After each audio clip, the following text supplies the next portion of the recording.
Hello बच्चों, आज हम आपके सामने यहां पर एक नया टॉपिक स्टार्ट करने वाले हैं। Linear differential equation with constant coefficients. यानी लीनियर डिफरेंशियल इक्वेशन हमारे सामने होगी और उसमें जो कोएफिशिएंट्स होंगे वो कांस्टेंट होंगे। ठीक है ना। तो जैसे एग्जांपल के लिए यहां पर देखते हैं, यहां पे एक डिफरेंशियल इक्वेशन लिखी हुई है। अब ये लीनियर है या नहीं है, इसका अगर पता करना है तो कैसा पता करेंगे। इसमें जो हाईएस्ट ऑर्डर है उसकी आप डिग्री चेक करो, उसकी डिग्री यहां पर 1 है। देखो हाईएस्ट ऑर्डर यहां पर 3 है और इसकी अगर आप पावर चेक करोगे, इसकी पावर यहां पर कितनी है 1। इसका मतलब ये लीनियर डिफरेंशियल इक्वेशन है। और कांस्टेंट कोएफिशिएंट जो हमने कहा है उसको भी आप चेक करो। यहां पर देखिए 4, 5 और 6 ये यहां पर कांस्टेंट हैं। इसका मतलब यहां पे ये linear differential equation with constant coefficients. तो ये उस टाइप की इक्वेशन आपके सामने है। ठीक है ना। दूसरा एग्जांपल यहां पर ले सकते हैं, ये एक डिफरेंशियल इक्वेशन लिखी हुई है। अब ये लीनियर है या नहीं अगर आपको चेक करना है तो जो उसमें हाईएस्ट ऑर्डर है उसी की आप पावर चेक करो, यहां पर 1 आएगी। अगर 1 है, हाईएस्ट ऑर्डर की पावर 1 है, तो इसका मतलब वो differential equation linear differential equation है। और अगर हमें यहां पर ये चेक करना है कि उसके जो कोएफिशिएंट्स हैं वो कांस्टेंट है या नहीं है, वो देख सकते हो आप। यहां पर 5 है, 3 है, तो इसका मतलब यहां पर जो कोएफिशिएंट्स हैं वो कांस्टेंट हैं। इसका मतलब जो हमें यहां पे स्टडी करना है वो linear differential equation with constant coefficient, ये हमें डिस्कस करना है। ठीक है ना। इसको सॉल्व करना है। तो सॉल्व करने से पहले हमें कुछ बेसिक चीजें पता होनी जरूरी है, कुछ बेसिक्स का पता होना जरूरी है। हम क्या करते हैं इसमें इसमें कॉम्प्लीमेंट्री फंक्शन और पर्टिकुलर इंटीग्रल दो चीजों को निकालते हैं। ठीक है ना। कॉम्प्लीमेंट्री फंक्शन को निकालेंगे, पर्टिकुलर इंटीग्रल को निकालेंगे। हम आगे यही आपके सामने डिस्कस करने वाले हैं कि सॉल्यूशन के दो पार्ट हम यहां पर निकालेंगे, कॉम्प्लीमेंट्री फंक्शन और पर्टिकुलर इंटीग्रल, वो कैसे निकलेंगे। लेकिन कॉम्प्लीमेंट्री फंक्शन पे पहले हम बात करेंगे, कॉम्प्लीमेंट्री फंक्शन को निकालेंगे कैसे। उसके लिए हम सबसे पहले क्या करेंगे, कुछ जरूरी चीजों को समझेंगे। यहां पर ऑक्सिलरी इक्वेशन को समझते हैं कि ऑक्सिलरी इक्वेशन कैसे बनेगी, कैसे उसको सॉल्व करेंगे और कॉम्प्लीमेंट्री फंक्शन वहां पर कैसे निकलेगा। याद रखना, कॉम्प्लीमेंट्री फंक्शन पर्टिकुलर इंटीग्रल ये दोनों ही सॉल्यूशन के दो पार्ट होंगे। कॉम्प्लीमेंट्री फंक्शन और पर्टिकुलर इंटीग्रल को जोड़ने के बाद, ऐड करने के बाद आपका सॉल्यूशन आ जाएगा। ठीक है ना। लेकिन कॉम्प्लीमेंट्री फंक्शन पर्टिकुलर इंटीग्रल को निकालने से पहले हमें कुछ बेसिक जानकारी, बेसिक नॉलेज होनी जरूरी है। हम यहां पर पहले डिस्कस करेंगे ऑक्सिलरी इक्वेशन को। ठीक है ना। ऑक्सिलरी इक्वेशन को करने के लिए हम क्या करेंगे, सबसे पहले तो एम में एक इक्वेशन बना देंगे इस टाइप से। ठीक है। एम में जो भी इक्वेशन बनेगी हम उसको सॉल्व करेंगे। ठीक है ना। तो ये हमारी एक, ये जो आपको दिखाई दे रहा है ना, F M is equal to 0, ये एक इक्वेशन है जो एम में होगी। वहां से एम की वैल्यूज निकलेगी और एम की वैल्यूज जिस टाइप की होगी उसी टाइप का कॉम्प्लीमेंट्री फंक्शन आपको पता चलेगा। ठीक है ना। तो जैसे मान लो कि हमने इसको सॉल्व किया, सॉल्व करने के बाद एम की वैल्यूज हमारी आई है यहां पर ए और बी। अगर एम की वैल्यूज हमारी ए और बी यहां पर आई है तो कॉम्प्लीमेंट्री फंक्शन हमारा यहां पर क्या निकलेगा, यहां पे ए है और यहां पर बी है। ठीक है ना। तो यहां पर हम क्या करेंगे, अगर ए और बी वैल्यूज हमारे निकली है तो यहां पे लिखेंगे C1, ए लिखा तो यहां पे लिखेंगे C1 e की पावर ax और बी को लिखेंगे C2 e की पावर bx। तो ये हमारा निकला है कॉम्प्लीमेंट्री फंक्शन, जो कि सॉल्यूशन का एक पार्ट होगा। कॉम्प्लीमेंट्री फंक्शन सॉल्यूशन का एक पार्ट होता है, इसको याद रखना। तो मैं रिपीट कर देता हूं कि अगर m की दो वैल्यूज हमारे निकलती हैं a और b, तो कॉम्प्लीमेंट्री फंक्शन कैसे निकलेगा। यहां a और b को हम पावर में ऐसे लिखते हैं C1 e की पावर ax, C2 e की पावर bx। तो a और b को यहां पर हम लिखेंगे e की पावर में x के कोएफिशिएंट के साथ। यहां पर जो C1 और C2 है, या C1 C2 C3 आएगा या C4 भी आएगा या C5 भी आएगा, ये सब आर्बिट्रेरी कांस्टेंट यहां पर होते हैं, इसको याद रखना। ठीक है। तो C1 C2 आर्बिट्रेरी कांस्टेंट होंगे। जो m की वैल्यूज हमारे निकली है a और b को हम यहां पर x के कोएफिशिएंट के साथ लिखेंगे। अब सपोज m की वैल्यूज आपकी -a, b और c इस टाइप से आ जाए तो कॉम्प्लीमेंट्री फंक्शन को हम कैसे लिखेंगे। अगर तीन वैल्यू हमारे निकली है -a, b, c, तो हम तीन इसमें आर्बिट्रेरी कांस्टेंट लेंगे C1 C2 C3। और जो -a, b, c लिखे हैं इसे a की पावर में x के कोएफिशिएंट के साथ लिखेंगे -a, b और c। तो इस तरह से हम यहां पे कॉम्प्लीमेंट्री फंक्शन निकाल देंगे अगर इस टाइप से हमारी वैल्यूज निकलती है। ठीक है। अब अगर m की दो वैल्यू सेम आ जाए, जैसे a और ये भी a है, अगर दो वैल्यू रिपीट हो जाए, सेम आ जाए, तो कॉम्प्लीमेंट्री फंक्शन को किस टाइप से हमें लिखना है उसको बहुत ध्यान से समझना। अगर दो वैल्यू रिपीट हो जाए तो यहां पर हम लिखेंगे C1 + C2x। अगर दो वैल्यू रिपीट होंगी तो यहां पे लिखेंगे C1 + C2x और a को हम लिख देंगे e की पावर a, ax। a को हम क्या करेंगे, ए की पावर में एक्स के कोफिशिएंट के साथ लिख देंगे। अगर m की 3 वैल्यू रिपीट हो जाए और यहां b और c 2 वैल्यू डिफरेंट भी हो, ठीक है ना, तो फिर कैसे लिखेंगे इसको? पहले 3 वैल्यू अगर रिपीट हो जाए तो उसको कैसे लिखेंगे? यहां पे 2 वैल्यू रिपीट हुई थी तो हमने यहां पे इसको x की पावर 1 तक एक्सपेंड किया था। अगर 3 वैल्यू रिपीट होंगी तो x की पावर 2 तक जाएंगे। यहां पर 1 तक गए थे, यहां पर 2 तक जाएंगे, ठीक है ना। तो a 3 रिपीट हुई है तो यहां पे लिखेंगे c1 c2 x और c3 x स्क्वायर, यहां तक जाएंगे। जो रिपीट हुई है वैल्यू से e की पावर में x के कोफिशिएंट के साथ यहां पर लिख देंगे हम, ठीक है। b और c हमारी ये यूनिक वैल्यू है, डिफरेंट वैल्यूज हैं, तो उनको यहां पर लिखेंगे। देखो c3 तक आ चुकी हम, तो अब 2 वैल्यूज और बची हमारे b और c। इसका मतलब यह है कि 2 आर्बिट्रेरी कांस्टेंट हमें और लेने होंगे। तो c1 आ चुका इसके लिए, c2 आ चुका इसके लिए, c3 आ चुका इसके लिए। इसके लिए हम लिखेंगे c4 e की पावर bx और इसके लिए लिखेंगे c5 e की पावर cx इसके लिए। तो 1 2 3 4 5 5 वैल्यूज आपकी यहां पर थी, तो इसका मतलब यहां पर 5 आर्बिट्रेरी कांस्टेंट आपको लेने हैं, एक c1 c2 c3 c4 c5, ठीक है। अगर 3 वैल्यू रिपीट है तो आप एक्स स्क्वायर तक जाओगे, c1 plus c2x plus c3 x square, और जो रिपीट वैल्यू है उसको e की पावर में x के कोफिशिएंट के साथ हम लिख देंगे। b और c डिफरेंट वैल्यूज है तो यहां पर c4 c5 लेंगे, e की पावर bx e की पावर cx। इस तरह से ये आपका कॉम्प्लीमेंट्री फंक्शन निकलेगा। मैंने आपको पहले बता दिया जो कॉम्प्लीमेंट्री फंक्शन है वो सॉल्यूशन का एक पार्ट होगा, ठीक है। अब अगर m की वैल्यूज देखो, m वाली जो इक्वेशन आपकी ये है और इसको सॉल्व करने से मान लो कि m की वैल्यू आपकी अल्फा प्लस माइनस आई बी इस फॉर्म में लिख ली है। यहाँ पे b लिख सकते हैं, बीटा लिख सकते हैं, इससे कोई फर्क नहीं पड़ता, ये नोटेशन कुछ भी हो सकती है। तो m मान लो आपका निकला है इस फॉर्म में, अल्फा प्लस माइनस आई बी इस फॉर्म में निकला है। तो कॉम्प्लीमेंट्री फंक्शन को हम कैसे लिखेंगे? यहाँ आयोटा है तो जो अल्फा है इसको लिखेंगे हम e की पावर अल्फा एक्स, और ब्रैकेट में हम क्या लिखेंगे, यहाँ पे जो b है उसको लिखेंगे c1 cos bx plus c2 sin bx। इस टाइप से हम इस कॉम्प्लीमेंट्री फंक्शन को लिखेंगे। अगर m की वैल्यू आपकी अल्फा प्लस माइनस आई बी की फॉर्म में आ जाए तो इस अल्फा को यहां पर लिखेंगे e की पावर अल्फा एक्स, और इस b को हम लिखेंगे c1 cos bx plus c2 sin bx। इस b को यहां पर लिखेंगे हम, ठीक है। इसी को लिखने की दूसरी फॉर्म भी आप याद रखना, हम इसको इसी को ऐसे और ऐसे भी लिख सकते हैं, c1 e की power alpha x cos beta bx plus c2। c1 c2 देखो, दो वैल्यूज हमारी, दो आर्बिट्रेरी कांस्टेंट यहां पर है c1 और c2, ठीक है। तो यहां पर हम इसको ऐसे लिख सकते हैं, यहां पर कोस की जगह साइन करके भी हम इसमें कॉम्प्लीमेंट्री फंक्शन को बना सकते हैं। ये भी ठीक है, ये भी ठीक है, और आप ऐसे भी इसको लिख सकते हो, ठीक है। ज्यादातर यूज हम इसका करने वाले हैं, लेकिन कोई फर्क नहीं पड़ेगा, आप इसका करते हो या इसका करते हो या इसका करते हो, लेकिन यूज कब करोगे? जब m की वैल्यू आपकी अल्फा प्लस माइनस आई बी की फॉर्म पे होगी। लेकिन अगर यही वैल्यू आपकी रिपीट हो जाए, अल्फा प्लस माइनस आई बी अगर ये रिपीट हो जाए, तो फिर कैसे करना है कॉम्प्लीमेंट्री फंक्शन को, कैसे लिखा जाएगा? तो यहां पे e की पावर अल्फा एक्स को तो हम सेम लिखेंगे, लेकिन यहां पे c1 के और c1 को लिखेंगे c1 प्लस c2 एक्स, कोस bx को सेम लिखेंगे। अब c2 तक आ चुके, अब c3 से स्टार्ट करेंगे हम। यहां c2 के बजाय हम लिखेंगे c3 प्लस c4 एक्स, और साइन bx को सेम लिखेंगे। तो अगर ये वैल्यू आपकी रिपीट हो जाएगी तो कॉम्प्लीमेंट्री फंक्शन में क्या चेंज आएगा? e की पावर अल्फा एक्स को यहां पर सेम लिखेंगे, कोस bx सेम रहेगा, साइन bx सेम रहेगा, लेकिन c1 का हम लिखेंगे c1 प्लस c2 एक्स, और c2 को लिखेंगे c3 plus c4 x. Total value आप चेक करो, यहां पर 4 है, प्लस माइनस में 2 वैल्यू है, प्लस माइनस में 2 वैल्यू है, टोटल वैल्यूज हमारी 4 है। इसका मतलब आर्बिट्रेरी कांस्टेंट यहां पर टोटल कितने आएंगे? आर्बिट्रेरी कांस्टेंट यहां पर 4 आएंगे, एक c1 c2 c3 c4, इस टाइप से 4 आर्बिट्रेरी कांस्टेंट आपके सामने आ जाएंगे, ठीक है। अब अगर m की वैल्यू देखो, आपने इस इक्वेशन को सॉल्व किया सपोज, और सॉल्व करने के बाद m की वैल्यू आपकी इस तरह से I, alpha plus minus under root beta, इसमें आयोटा नहीं है, आई नहीं है। m की वैल्यू अगर इस टाइप से आ जाए, alpha plus minus under root beta, तो यहां पर आप कॉम्प्लीमेंट्री फंक्शन को कैसे लिखोगे?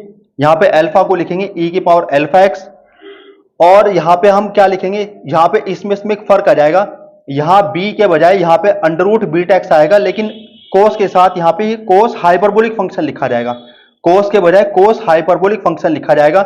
e की पावर अल्फा एक्स लिखेंगे, c1 लिखेंगे, यहां पे अंडर रूट बीटा आ जाएगा b के बजाय, लेकिन कोस जहां भी आएगा और साइन जहां भी आएगा वहां हाइपरबोलिक आ जाएगा।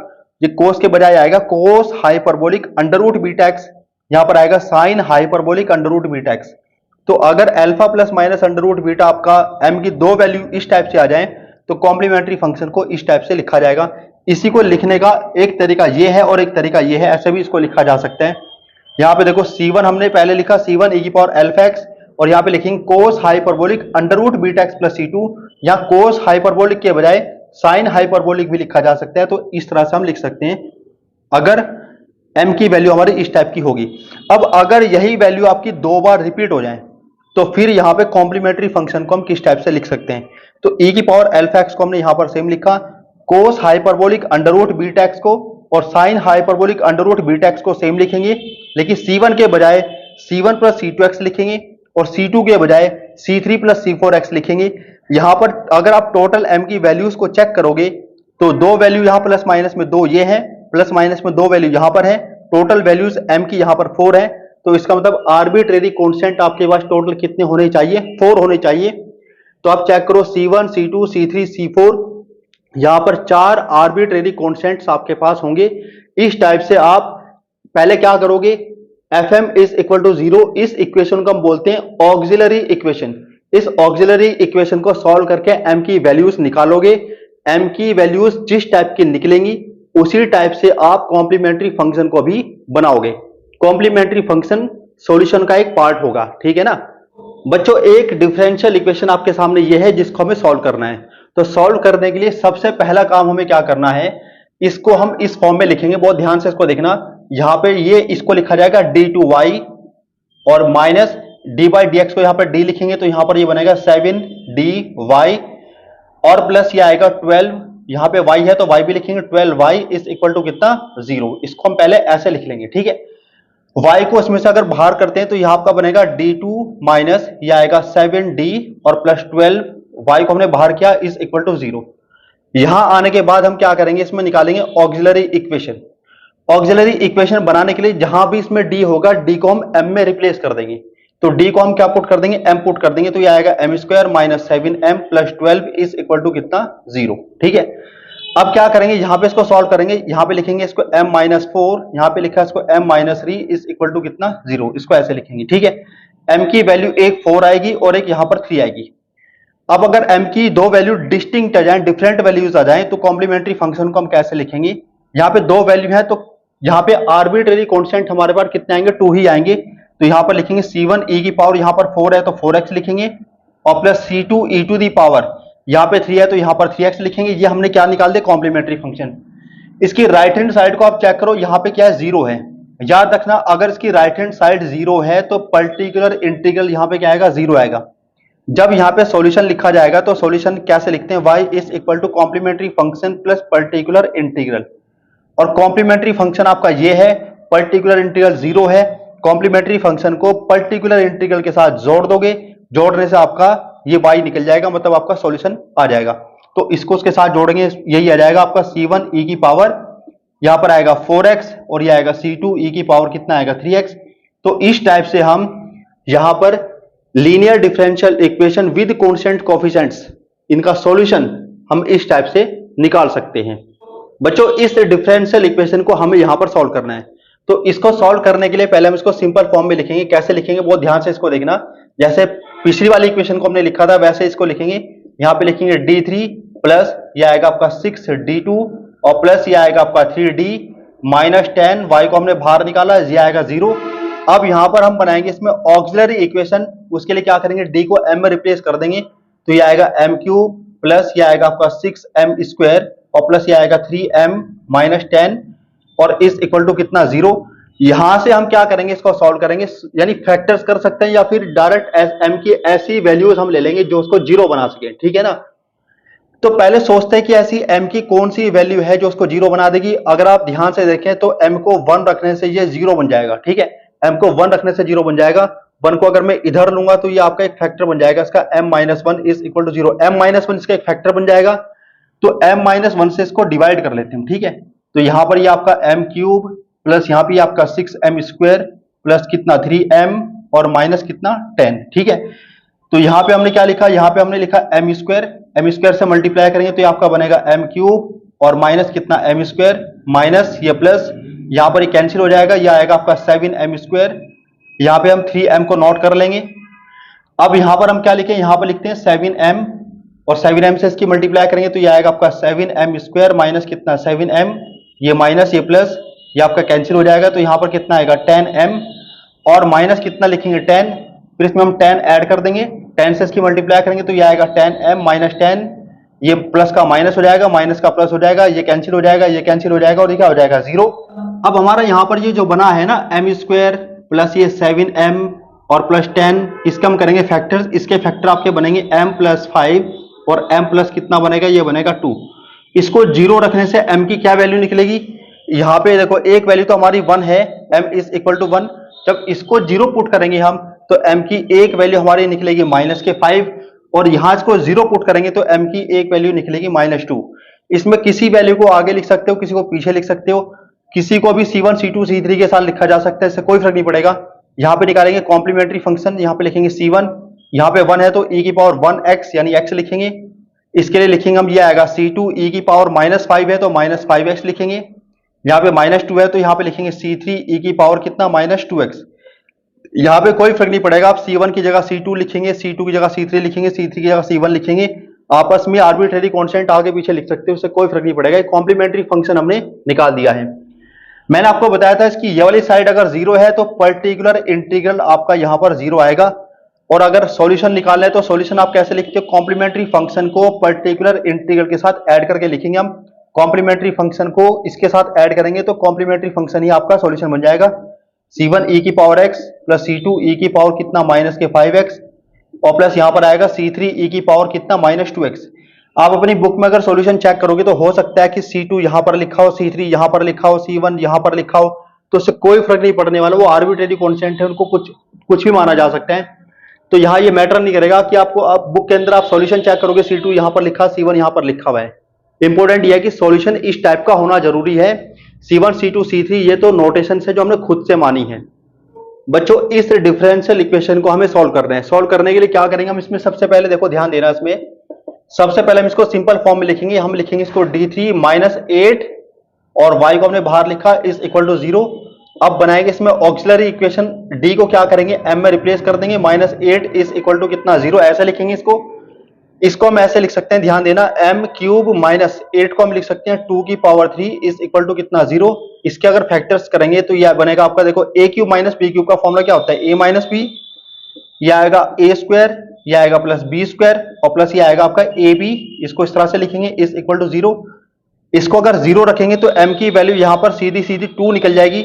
यहां पर इसकी वैल्यू को निकालने के लिए क्या करेंगे, ये आपने पढ़ा था, श्रीधराचार्य एक फॉर्मूला पढ़ा था जिससे आप इसको सॉल्व कर सकते हो। ठीक है, क्या करते थे, यहां पे m निकालेंगे हम minus b plus minus under root b square minus 4ac upon 2a के फॉर्मूले से। तो यहां पे लिखेंगे minus b plus minus under root b square minus 4ac यानी कितना आएगा 16 अपॉन कितना लिखेंगे 2a, यह आएगा minus 2 plus minus under root कितना आएगा माइनस का, यहां पर कितना आएगा 12 और अपॉन कितना आएगा 2, इसको लिखेंगे minus 2 plus minus under root, देखो ये माइनस 12 है, माइनस 12 को हम लिख सकते हैं 4 इंटू 3, 4 का रूट कितना आएगा 2, अंदर इसमें बचेगा माइनस 3 अपॉन कितना आएगा 2, इस 2 से 2 कैंसिल हो जाएगा तो ये आएगा माइनस 1 प्लस माइनस, देखो अंडर रूट माइनस 3 को हम क्या लिख सकते हैं आई अंडर रूट 3।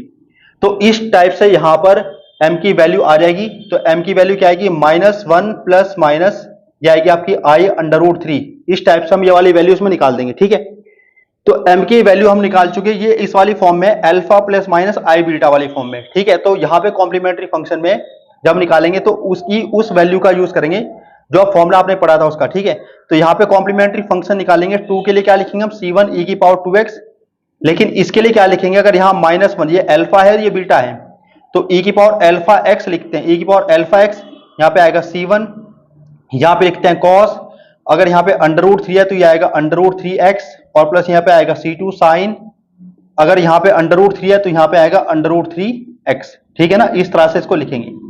तो ये कॉम्प्लीमेंट्री फंक्शन हमने लिख दिया। ठीक है, और यहाँ पे देखो इसके राइट हैंड साइड 0 है तो पर्टिकुलर इंटीग्रल क्या आएगा 0 आएगा, और कॉम्प्लीमेंट्री फंक्शन को पर्टिकुलर इंटीग्रल के साथ ऐड करने से आपका सॉल्यूशन बनता है। इसका मतलब जो कॉम्प्लीमेंट्री फंक्शन आपका बना है यही आपका इसका सॉल्यूशन भी होगा। इसको लिखेंगे c1 e की power 2x plus e to the power minus x, यहां पर लिखेंगे c1 cos ये अंडर रूट 3x और प्लस कितना c2 ये साइन अंडर रूट 3x, यही आपका यहां पर इसका सॉल्यूशन हो जाएगा। बच्चों इस डिफरेंशियल इक्वेशन को सॉल्व करना है तो सबसे पहले हम इसको सिंपल फॉर्म में लिखेंगे। सिंपल फॉर्म में ही लिखा हुआ है ये, इसका मतलब हमें डायरेक्ट इसमें क्या करना है, ऑक्सिलरी इक्वेशन निकालनी है। ऑक्सिलरी इक्वेशन निकालने के लिए डी को हम क्या करेंगे, एम में रिप्लेस कर देंगे, तो ये आपका बनेगा m square plus 8 m square plus 16 is equal to कितना, 0। इसको हम यहां पर लिख सकते हैं एम स्क्वायर प्लस 4 का whole square is equal to 0। तो यहां पे इसको देखो पावर 2 होने की वजह से हम इसको दो बार रिपीट करके लिखेंगे, m square plus 4 is equal to 0, m square plus 4 is equal to 0। यहां से इसको सॉल्व करेंगे तो m square is equal to -4 आएगा और एम आएगा आपका 0 प्लस माइनस, ये आएगा आपका अंडर रूट -4, और यहां पे जो m की वैल्यू आएगी वो क्या आएगी, 0 प्लस माइनस ये आएगी आपके 2i। यहां पर भी सेम करेंगे, देखो ये और ये तो सेम ही था ना, तो जो वैल्यू यहां निकली है वही वैल्यू यहां भी निकलेगी, तो ये आएगा 0 प्लस माइनस कितना आएगा, 2i। यहां पर देखो ये अल्फा प्लस माइनस आई बीटा, अल्फा प्लस माइनस आई बीटा बिल्कुल सेम है, ये रिपीट हुआ है। तो रिपीट होने की कंडीशन मैंने आपको बताई थी, नॉर्मल कंडीशन में जब अल्फा प्लस माइनस आई बीटा आपकी ये वाली वैल्यूज निकलती है m की, तो कॉम्प्लीमेंट्री फंक्शन में आप किस तरह से इसको लिखते थे, e की पावर अल्फा x, यहां पर लिखते थे c1 cos बीटा x और प्लस यहां पर लिखते थे c2 sin बीटा x, आप इसको इस फॉर्म में लिखते थे। लेकिन अगर ये अल्फा प्लस माइनस आई बीटा आपका रिपीट हो जाए, यानी अल्फा प्लस माइनस आई बीटा और फिर एक बार फिर ये रिपीट हो जाए अल्फा प्लस माइनस आई बीटा, तो यहां से कॉम्प्लीमेंट्री फंक्शन आप इसके अकॉर्डिंग क्या निकालते थे, e की पावर अल्फा x को आप यहां पर सेम लिखते थे, लेकिन c1 को क्या लिखते थे, c1 प्लस c2x, यहां पर एक cos बीटा x इसको सेम लिखा, और प्लस c2 को क्या लिखते थे हम, c3 प्लस c4x, और sin बीटा x को यहां पर हमने सेम लिखा। तो अगर वैल्यू अल्फा प्लस माइनस आई बीटा की फॉर्म दो बार रिपीट हो जाए तो यहां पर कॉम्प्लीमेंट्री फंक्शन को स्टेप से हम निकालते हैं। तो कॉम्प्लीमेंट्री फंक्शन यहां पे निकालेंगे तो कैसे आएगा, यहां पे 0 है तो यहां पे लिखेंगे e की पावर 0x, क्या आएगा e की पावर 0x, ठीक है ना। यहां पे अंदर लिखेंगे हम c1 प्लस ये आएगा c2x और ये cos बीटा x, और प्लस ये आएगा आपका c3 और प्लस c4x, और ये आएगा साइन, यहां पर आएगा ये बीटा x, इसको ऐसे लिखेंगे। e की पावर 0 आपका क्या हो जाएगा 1, ये आपका निकलेगा कॉम्प्लीमेंट्री फंक्शन। और यहां पे देखो ध्यान देना, जो पर्टिकुलर इंटीग्रल है वो क्या आएगा 0, क्योंकि इसकी राइट हैंड साइड 0 है। कॉम्प्लीमेंट्री फंक्शन को पी के साथ जोड़ोगे आपका सॉल्यूशन निकलेगा, सॉल्यूशन मतलब किसकी वैल्यू निकलेगी, वो y की वैल्यू निकलेगी। तो सीधा जो कॉम्प्लीमेंट्री फंक्शन ही है वही आपका y भी होगा, कॉम्प्लीमेंट्री फंक्शन ही आपका y होगा, मतलब कॉम्प्लीमेंट्री फंक्शन ही आपका सॉल्यूशन हो जाएगा कब, अगर पी आपका 0 है। तो यही आपका यहां पर सॉल्यूशन भी होगा। तो y इज इक्वल टू हम यहां पर लिख देंगे c1 प्लस c2x, ये cos बीटा x और प्लस कितना यहां पर c3, और ये c4x, और यहां पर ये आएगा साइन और ये बीटा x, ये यहां पर आपका सॉल्यूशन हो जाएगा।